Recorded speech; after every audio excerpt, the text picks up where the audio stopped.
इहादे वर्तमान ration card के लेकरी आसला गोटे बहुत बड़ अपडेट। आपण मैंने भलसे जानिथिबे सरकार नुआ गाइडलाइन हिसाब लक्ष लक्ष लोकंकर राशन कार्ड कटवार के जाउछे।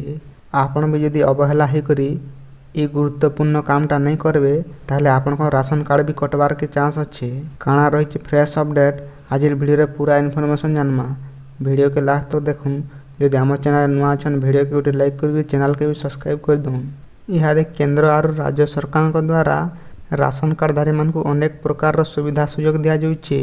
रिपोर्ट अनुसार 80 कोटी रु अधिक लोक मानक राशन सुविधा दिया जाउछे। बीपीएल और अंत्योदय कार्ड रे गरीब लोक मानक आरो भी अनेक प्रकार सुविधा दिया जाउछे। वर्तमान सरकार और प्रशासन मानकर द्वारा एंता किछि नियम प्रस्तुत करा जाइछे जेंतिर अयोग्य हिताधिकारी माने यादे कांदी पकावे। भारत रे बहुत लोग छन जे माने धनी हेबार संगे संगे बड़ बड़ गाड़ी मोटर भी रखिछन किंतु तथापि किछि भूल तथ्य दे करी राशन सुविधा सुजोग नउछन। से मानकु यादे आरो राशन नहीं मिले न।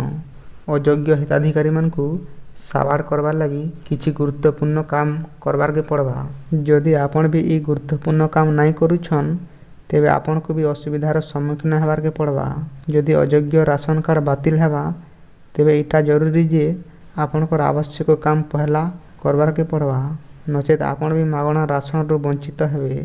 वर्तमान सबु राशन कार्डधारी मानकु ई केवाईसी करबार के पड़बा।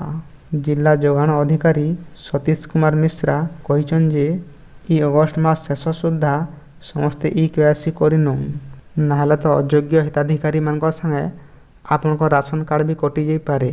ई अगस्त मास सुद्धा आपण राशन कार्ड रे ई केवाईसी कंप्लीट करिनौ नाहले आपण राशन कार्ड भी अयोग्य हिताधिकारी मानकर संगे कटि जाई पारे।